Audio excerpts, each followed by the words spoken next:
السلام علیکم ورحمۃ اللہ وبرکاتہ۔ تو ناظرین، کیسے ہیں آپ؟ آج کا جو ہمارا ٹاپک ہے وہ ہے انڈس واٹر ٹریٹی۔ سندھ طاس معاہدہ کے محرکات کیا تھے؟ وہ دو ممالک جو اپنے قیام سے ہی ایک دوسرے کے مخالف تھے، آخرکار ایک معاہدے پر کیسے متفق ہوئے؟ آخر کیوں عالمی طاقتوں کو اس معاملے میں مداخلت کرنا پڑی؟ پاکستان نے اس معاہدے سے کیا کھویا، کیا پایا؟ پاکستان کے اندر پانی کی موجودہ اور تیزی سے بڑھتی ہوئی قلت کے اسباب کیا ہیں؟ تو ان سوالات کے جوابات آج ہم اسی معاہدے میں ڈھونڈنے کی کوشش کریں گے۔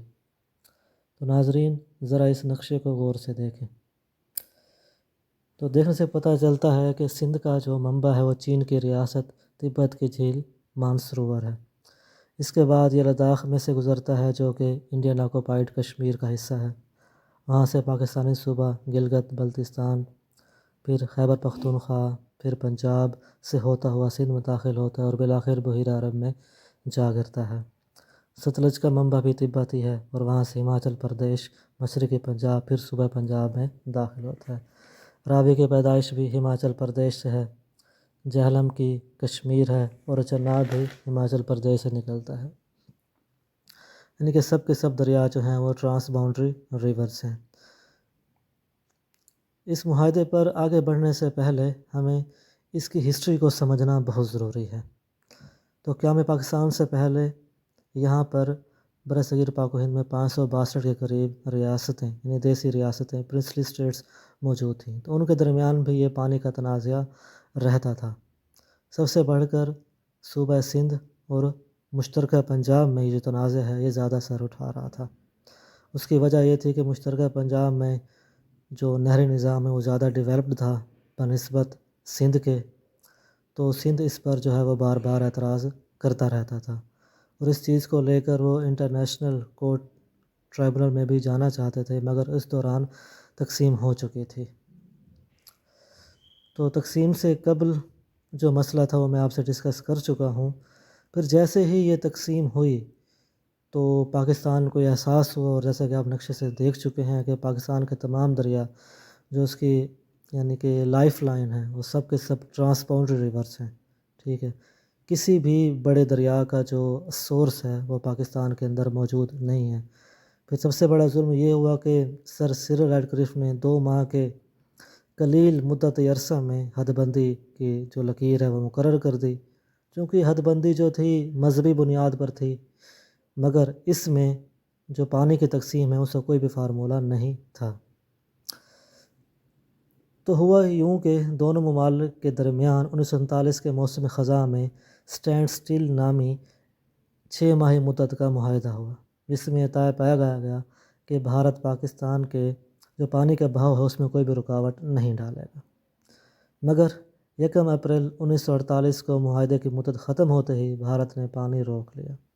کہا جاتا ہے کہ اس رکاوٹ کے پیچھے بھارت کی مرکزی حکومت نہیں تھی، بلکہ یہ صوبائی حکومت کا شاخسانہ تھا، اور یہ چاہتے تھے کہ مشرقی جو پنجاب ہے اس کا بہت جلدی جو ہے وہ کنٹرول ہو جائے ان دریاؤں کے اوپر۔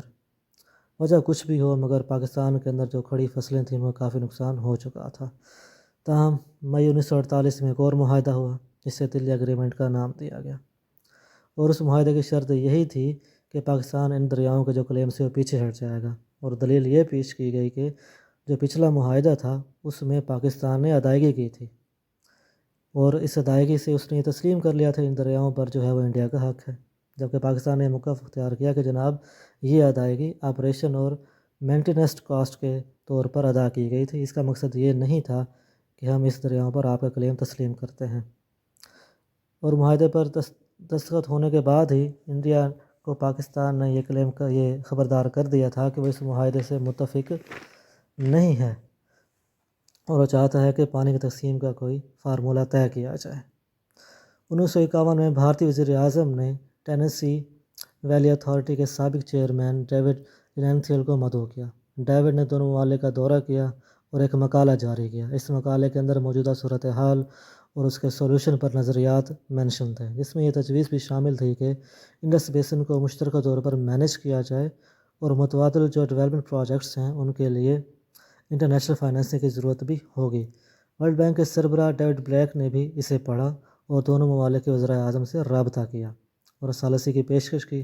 اس کی خواہش تھی کہ اس مسئلے کا کوئی مستقل حل ہونا چاہیے اور فنڈنگ کے لیے بھی ایگریڈ تھا، مگر وہ یہ چاہتا تھا کہ اس معاہدے کے بدن سے کوئی اور تنازع جنم نہ لے لے۔ دونوں ممالک نے حیرت انگیز طور پر اس پیشکش کو قبول کر لیا، جس سے پوری دنیا حیران ہوئی کہ حالانکہ مسئلہ کشمیر پر وہ کسی بھی ثالثی کو قبول کرنے کے تیار نہیں تھے اور دونوں ممالک یہی کہتے تھے کہ ہمارا باہمی مسئلہ ہم اس کو خود ہی سالو کر لیں گے۔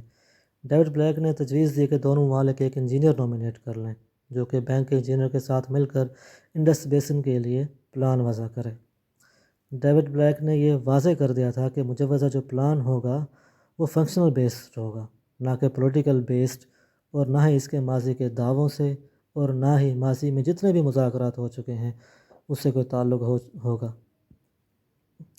تو ورکنگ جو پارٹی بنی اس کی جو پہلی میٹنگ ہوئی وہ مئی 1952 میں ہے اور تب سے لے کر جنوری 1953 تک جاری رہی۔ ان میٹنگ میں سب کیچمنٹ میں میسر کل فلور استعمال، ہر ملک کی ضرورت آپاشی، ڈیٹا کلیکشن اور نئے جو انجینئرنگ ورکس تھے ان کی لاگت تخمینہ لگایا گیا۔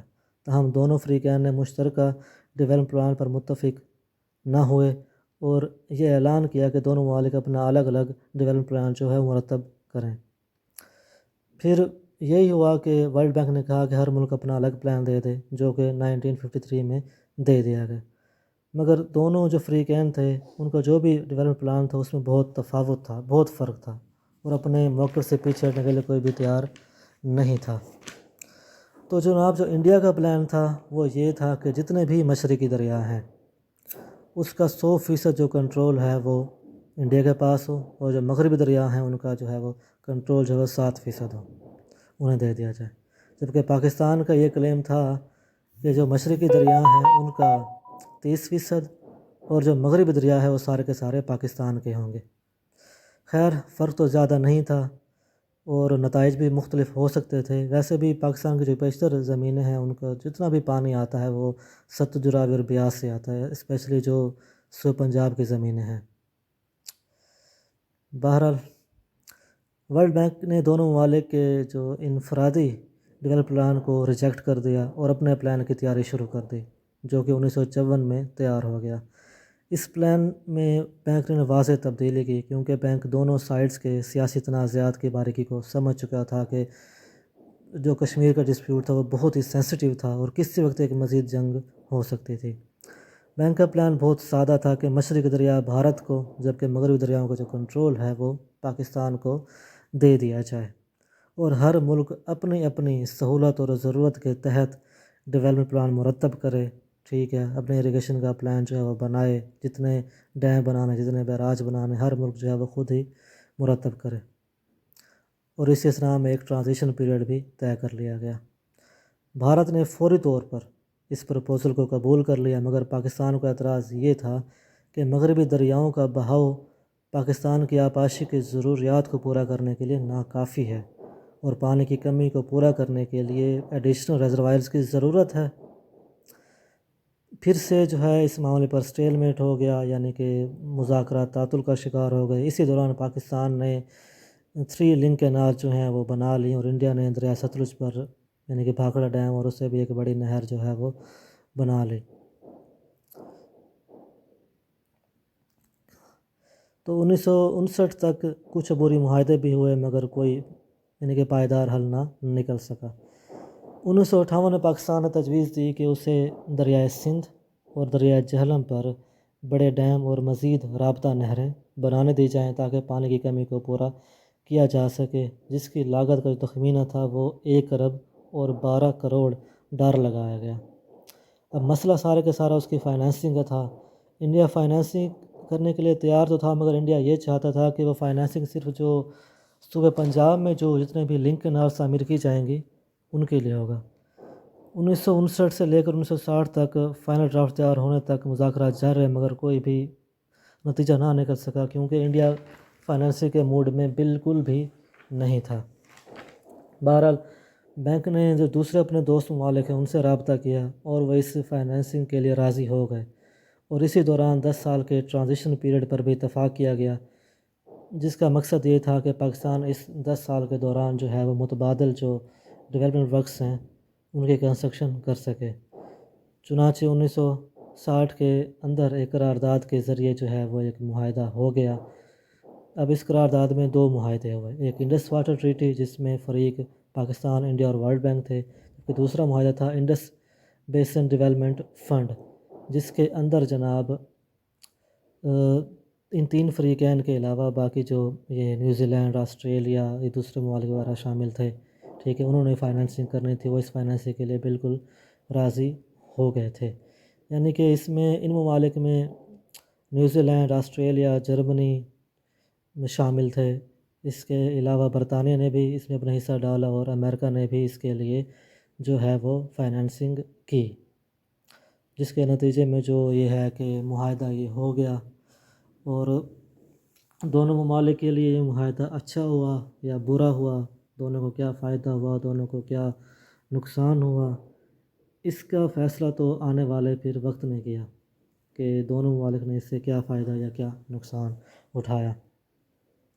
بہرحال 1954 سے 1960 تک 6 سال تک جو ہے وہ مذاکرات جاری رہے، جس کے بارے میں مذاکرات کے نتیجے میں جو معاہدہ ہوا اس میں 3 افراد مین تھے، یعنی کہ Indian prime minister Jawahar Lal Nehru, field marshal Ayub Khan اور ورلڈ بینک کا جو پریزیڈنٹ تھا WAB ایلف، انہوں نے 19 ستمبر 1960 کو کراچی میں اس کی جو سائننگ سیریمنی تھی اس میں دستخط کیے، ٹھیک ہے۔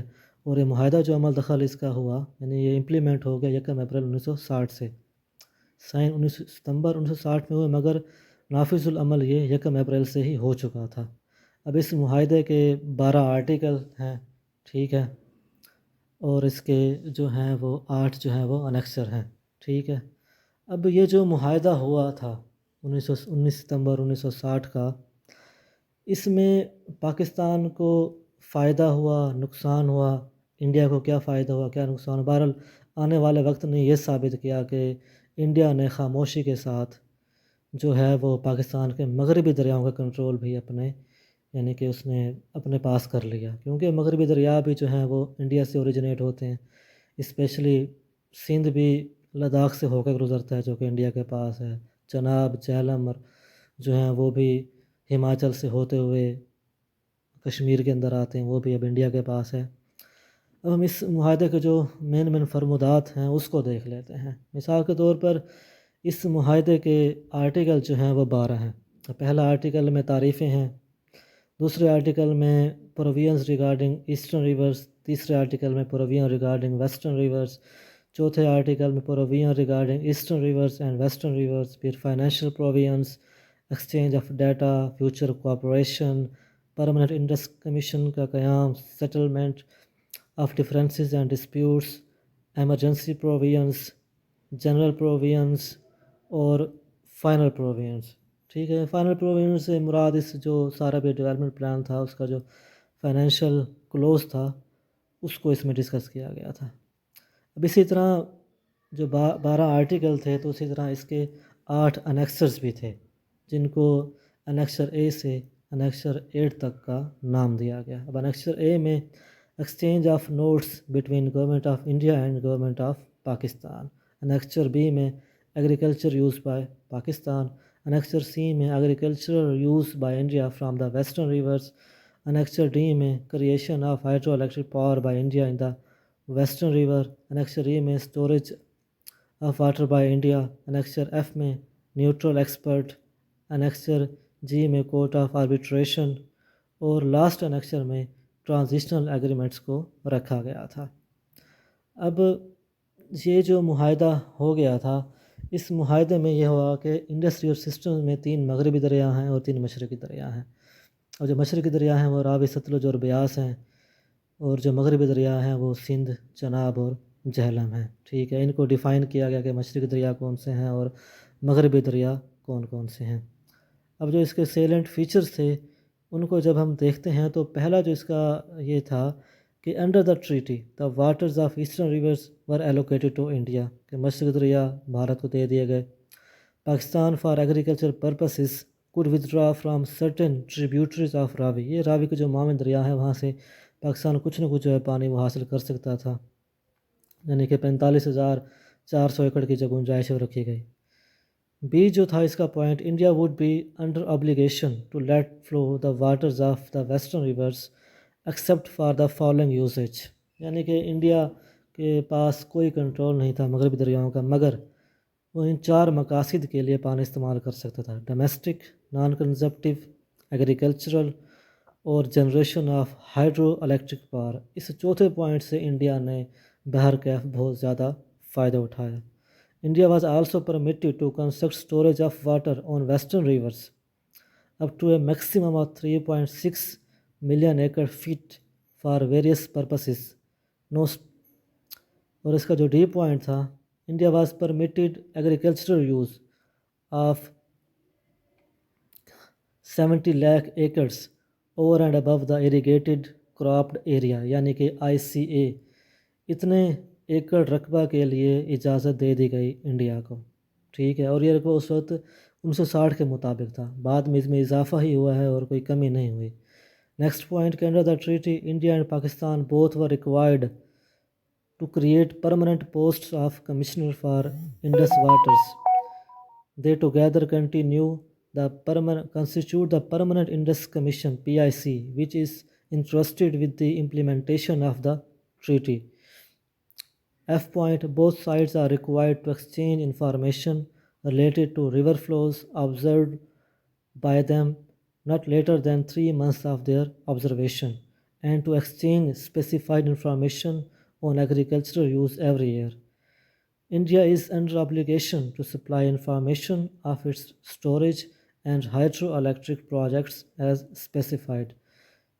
H point, India communicates as a gesture of goodwill flood data to Pakistan from 1st July to 10th October every year to enable them to undertake advanced flood relief measures. The arrangement is reviewed every year by the both countries. I point, the commissioners may discuss the questions arising about the issues covered by the treaty under the provisions of the Article 9 of the treaty related to settlement of differences and disputes, and in the case of non-resolution, take further action under this article for resolution through a neutral expert. J point, a transition period of 10 years was permitted in which India was bound to supply water to Pakistan from eastern rivers. During this period, Pakistan was required to build the necessary canal system for the utilization of waters of Jhelum, Chenab and Indus itself, as allocated to it under the treaty. After March 31st, 1970, when the 10 years would be end, India would claim all of the eastern rivers.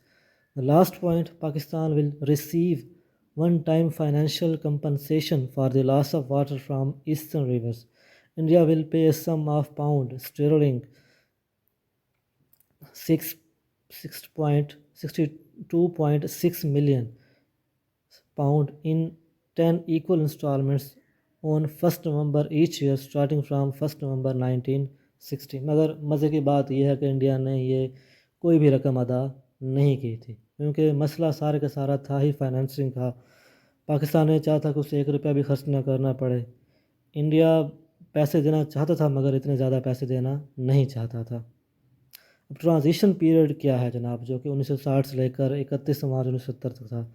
A system consisting of 2 storage dams, Mangala and Tarbela, 8 inter-river link canals and 6 barrages was constructed in Pakistan as replacement works under the treaty to transfer water from western rivers to canal systems which were dependent on the eastern rivers. In India, the Bhakra Dam and canal system was completed in 1963 to irrigate much of what are now the Indian states of Punjab, Haryana and Rajasthan, یعنی کہ 10 سال کا دورانیہ دیا گیا تھا پاکستان کو، اس عرصے میں جو بھی اس نے تعمیر کرنا ہے وہ تعمیر کر لے۔ اب یہ جو ہمارے پاس یہ ٹیبل شو ہو رہا ہے، یہ 1950s کا ٹیبل ہے کہ پاکستان نے 1950s میں کون سی جو لنک کینالز ہیں وہ تعمیر کر لی تھیں۔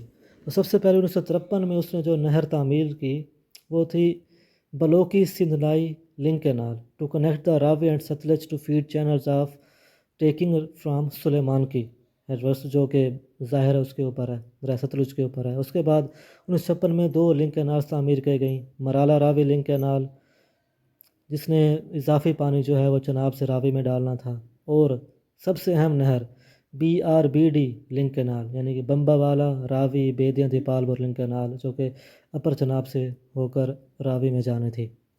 اور جو ریپلیسمنٹ ورکس تھے وہ اس لیے ڈیزائن کیے گئے تھے کہ ریپلیسمنٹ ورکس سے مغربی دریاؤں کو جو پانی ہے وہ مشرقی دریاؤں میں ڈالا جائے، کیونکہ مشرقی دریا انڈیا کے پاس چلے گئے تھے تو وہاں پر پانی کی کمی ہو گئی تھی۔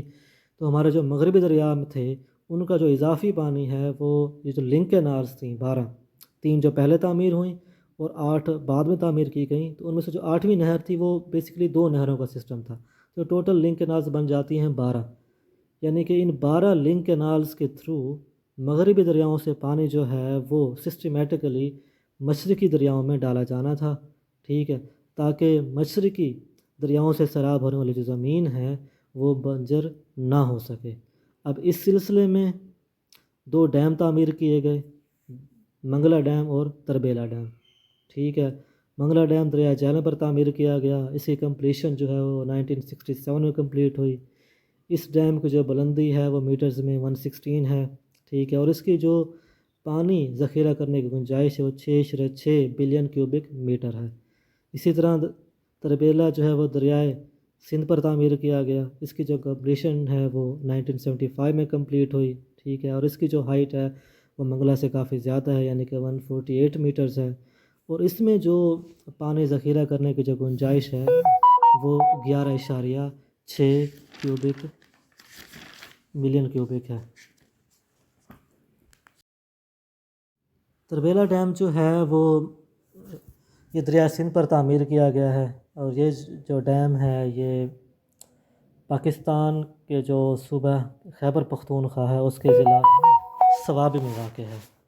اب جو صوابی کے اندر بھی ایک چھوٹا سا گاؤں ہے ہری پور، ٹھیک ہے، تو یہ وہاں پر واقع ہے۔ اب اس کی جو یعنی کہ تعمیر ہے وہ مکمل ہوئی تھی 1975 اور 1976 کے دوران، ٹھیک ہے، اور یہ جو ڈیم ہے یہ اسلام آباد سے 30 کلومیٹر جو ہے وہ شمال میں واقع ہے۔ اب اس کی جو تعمیر ہے وہ 3 سٹیجز میں ہوئی تھی جناب، ٹھیک ہے، تو پہلی جو سٹیج ہے وہ 2.5 سال میں ہوئی جس میں دریا کا رخ تبدیل کیا گیا، دوسری اور تیسری سٹیج میں مین امبیکمنٹ کی تعمیر تھی اور اپ اسٹریم پلانٹ تعمیر کیا گیا۔ اب اس کا جو اینول فلو ہے وہ 64 ملین ایکڑ فٹ ہے۔ اس کی جو پیداواری گنجائش ہے بجلی کی وہ 5888 میگا واٹ ہے، ٹھیک ہے، جس میں 14 پیداواری یونٹس ہیں، ٹھیک ہے، 2 سپل وے تعمیر کیے گئے، ایک سروس سپل وے تھا اور ایک آگزیلری سپل وے ہے، ٹھیک ہے۔ جو سپل وے سروس سپل وے ہے اس کی جو گنجائش ہے پانی گزارنے کی وہ 6.5 لاکھ کیوسک ہے اور آگزیلری کی 8.5 لاکھ کیوسک ہے، ٹھیک ہے، اور اس کے بعد جو منگلا ڈیم ہے وہ آزاد کشمیر میں واقع ہے، ٹھیک ہے، اور یہ دریائے جہلم پر تعمیر کیا گیا تھا۔ اس کی تعمیر جو ہے وہ 1962 سے سٹارٹ ہوئی اور 1967 میں اسے کمپلیٹ کر لیا گیا۔ اس ڈیم کی جو ہائٹ جو فٹ کے اندر ہے وہ 1264 فٹ ہے، ٹھیک ہے، اور اس کے اندر جو پانی ذخیرہ کرنے کی گنجائش ہے وہ 2.88 ملین ایکڑ فٹ ہے۔ اب اس کی پاور جنریشن یونٹس کی بات کی جائے تو اس کے جو یونٹس ہیں وہ ٹوٹل جو ہیں وہ 10 ہیں، اور اس سے جو بجلی پاکستان پیدا کرتا ہے وہ ہے 1120 میگا واٹ۔ اب اس ڈیم کے اندر بھی 2 سپل وے رکھے گئے ہیں، ایک کا نام مین سپل وے ہے اور دوسرے کا نام جو ہے وہ ایمرجنسی سپل وے ہے، ٹھیک ہے، تو مین جو سپل وے ہے اس سے جو پانی گزارنے کی گنجائش ہے وہ 9 لاکھ کیوسک ہے، جبکہ جو دوسرا ایمرجنسی سپل وے ہے وہاں سے پانی گزارنے کی جو گنجائش ہے وہ 2,12,000 کیوسک ہے۔ یاد رہے کہ یہ دونوں جو ڈیم ہیں یہ ملٹی پرپس ڈیم ہیں، اس سے بجلی پیدا کی جاتی ہے، اس سے پانی سٹور بھی کیا جاتا ہے، آبپاشی کے مقاصد کے لیے بھی استعمال کیا جا رہا ہے، اور یہ بطور واٹر سپلائی بھی یہ جو پانی ہے یہ استعمال کیا جا رہا ہے۔ اسی ڈیم سے اپر جہلم جو ہے کینال وہ بھی نکالی گئی ہے۔ اب اسی اثناء میں 7 بیراج جو ہیں وہ تعمیر کیے جانے تھے، بصد معذرت یہ بیراج جو ہیں وہ 7 نہیں ہیں بلکہ 6 ہیں، جن میں سے جو چھٹا ہے وہ بیراج نہیں ہے بلکہ وہ سائفن ہے۔ اب ان جو بیراجز میں شامل ہیں وہ چشمہ بیراج ہے، وہ رسول بیراج ہے، مرالہ بیراج ہے، قادر آباد ہیڈ ورکس ہے، سدنائی ہیڈ ورکس ہے، اور جو سائفن تعمیر کیا گیا ہے دریائے ستلج کے اوپر وہ ہے میلسی سائفن۔ اس کے علاوہ انڈس بیسن پروجیکٹ میں جو پہلے سے تعمیر شدہ ہائیڈرولک سٹرکچر یعنی کہ تریمو ہیڈ ورکس اور بلوکی ہیڈ ورکس، ان دونوں کی ری ماڈلنگ جو ہے وہ بھی شامل تھی۔ تو ہم پہلے اسٹڈی کرتے ہیں چشمہ بیراج کو۔ یہ بیراج دریائے سندھ پر چشمہ کے مقام پر تعمیر کیا گیا ہے، جو کہ جناح بیراج سے 56 کلومیٹر کے فاصلے پر ڈاؤن سٹریم میں واقع ہے۔ یہ بیراج تربیلا ڈیم سے چھوڑے گئے پانی کو چشمہ جہلم لنک کینال میں پرووائڈ کرتا ہے۔ پاکستان کے واحد بیراج ہے جس میں پانی جمع کرنے کے لیے گنجائش رکھی گئی ہے۔ بیراج کے مقام پر دریا کی چوڑائی 10.4 کلومیٹر ہے، جبکہ اس کی جھیل کی لمبائی 22.4 کلومیٹر ہے۔ اس بیراج کے ویر کی لمبائی 1078 میٹر ہے، جبکہ پانی کے گزرنے کے لیے جو بیس بنائی گئی ہیں ان کی لمبائی 951 میٹر ہے۔ اس میں سے 33,569 کیومک پانی گزارنے کی گنجائش ہے، جبکہ جو ہمارا اگلا جو ہے وہ ہے مرالہ ہیڈ ورکس۔ ٹھیک ہے، مرالہ ہیڈ ورکس دریائے چناب پر تعمیر کیا گیا ہے۔ اس مقام پر دریائے توی اور دریائے چناب ملتے ہیں۔ اس مقام پر بیراج بنانے سے پہلے اس بیراج سے صرف 400 کلومیٹر کے فاصلے پر پرانا بیراج موجود تھا، جو کہ صحیح طریقے سے نہروں کو پانی منتقل کرنے میں ناکام ہو گیا تھا۔ اس لیے انڈس بیسن پروجیکٹ میں اس مقام پر نیا بیراج بنانے کی تجویز کو شامل کیا گیا۔ اس بیراج کے بائیں کنارے سے نہر اپر چناب اور مرالہ راوی لنک کینال نکالی گئی ہیں۔ اس بیراج کی لمبائی 1363.5 میٹر ہے۔ اس بیراج پر جو بیس ہیں وہ 66 ہیں۔ اس کے بعد جو بیراج ہے وہ ہے قادر آباد بیراج۔ یہ بیراج دریائے چناب پر قادر آباد کے مقام پر تعمیر کیا گیا۔ اس بیراج پر دریائے جہلم کا پانی رسول قادر آباد لنک کینال کے راستے آتا ہے۔ اس بیراج سے قادر آباد بلوکی لنک کینال نکالی گئی ہے۔ اس بیراج کی لمبائی 1028 میٹر ہے۔ پانی گزارنے کے لیے راستہ کی لمبائی 915 میٹر، اس کے جو بیز ہیں وہ 50 ہیں اور ہر بے کی جو وڈتھ ہے وہ 60 فٹ ہے۔ اس میں جو 5 بیس ہیں ان کے اندر 5 انڈر سلوسز بھی بنائی گئی ہیں۔ اس بیراج سے 31,802 کیومکس پانی گزارنے کی جو گنجائش ہے وہ موجود ہے۔ اس کے بعد ہمارے پاس ہے میلسی سائفن۔ میلسی سائفن جو ہے وہ دریائے ستلج پر تعمیر کیا گیا ہے، میلسی کے مقام پر۔ دریائے ستلج کے نیچے ایک سائفن کی تعمیر سے اس کو بنایا گیا ہے۔ اس سائفن کے راستے سے سدنائی میلسی لنک کینال کا پانی گزارا گیا ہے۔ یہ سائفن دریائے ستلج پر اسلام بیراج سے 40 کلومیٹر ڈاؤن سٹریم سائڈ پر تعمیر کیا گیا ہے۔ اس سائفن کی لمبائی 680 میٹر ہے۔ یہ سائفن RCC کی 4 بیرلز پر مشتمل ہے۔ ہر جو بیرل ہے وہ اسکوئر شیپ میں ہے اور اس کے ہر سائڈ کی جو لینتھ ہے وہ 4.11 میٹر ہے۔ نیکسٹ جو ہمارے پاس ہے وہ رسول بیراج ہے۔ یاد رہے کہ جو رسول بیراج ہے وہ دریائے جہلم پر تعمیر کیا گیا ہے، اور یہ دریائے جہلم پر تعمیر کیا جانے والا جو ہے وہ اکلوتا بیراج ہے۔ یہ بیراج پرانے بیراج سے تقریباً 5 کلومیٹر ڈاؤن سٹریم سائڈ پر تعمیر کیا گیا ہے۔ اس بیراج کی کل لمبائی 978 میٹر ہے اور پانی گزارنے کے لیے جو راستہ کی لمبائی وہ 854 میٹر ہے۔ اس کے 42 بیز ہیں اور ہر بے کی جو وڈتھ ہے وہ 18.3 میٹر ہے۔ اس بیراج سے 30,035 کیومکس پانی جو گزارنے کی جو ہے وہ گنجائش ہے، اور اس بیراج سے ہی قادر آباد بلوکی جو لنک کینال ہے وہ تعمیر کی گئی ہے۔ اب آپ اس سسٹمیٹک ڈائیگرام دیکھ رہے ہیں۔ اس سسٹمیٹک ڈائیگرام میں پاکستان کا پورا جو اریگیشن سسٹم ہے وہ بیان کیا گیا ہے۔ ٹھیک ہے، اس میں جو بلو لائنز ہیں وہ دریاؤں کو شو کرتی ہیں، اور یہ جو ریڈ لائنز ہیں وہ ان بلو لائنز پر موجود جو ہیڈ ورکس یا بیراجز ہیں وہاں سے نکلنے والی کینالز ہیں۔ ٹھیک ہے، اب ان بلو لائنز کو جوڑنے کے لیے درمیان میں جو ریڈ لائنز موجود ہیں وہ انٹر ریور لنک کینالز ہیں۔ یاد رہے کہ پاکستان کا جو نہر نظام ہے اس میں 12 رابطہ نہریں موجود ہیں، ٹھیک ہے، 45 مین کینالز موجود ہیں، ٹھیک ہے۔ اب جو نئی لنک کینالز تعمیر کی گئی ہیں وہ کون کون سی ہیں؟ اب یہ جو نئی لنک کینال تعمیر کی گئی ہیں اس میں چشمہ جہلم لنک کینال ہے، توسا پنجد لنک کینال ہے، رسول قادرآباد بلوکی سلیمان کی، تریمو سدھنائی میلسی بہاول لنک کینال یہ شامل ہیں۔ اب چشمہ جہلم جو لنک کینال ہے یہ دریائے سندھ اور دریائے جہلم کو آپس میں ملاتی ہے۔ اسی طرح توسا پنجد دریائے سندھ اور دریائے چناب کو، رسول قادرآباد دریائے جہلم اور دریائے چناب قادرآباد بلوکی چناب اور راوی کو، بلوکی سلیمان کی راوی اور ستلج کو، یعنی کہ مغربی دریاؤں سے پانی مشرقی دریاؤں میں شامل کیا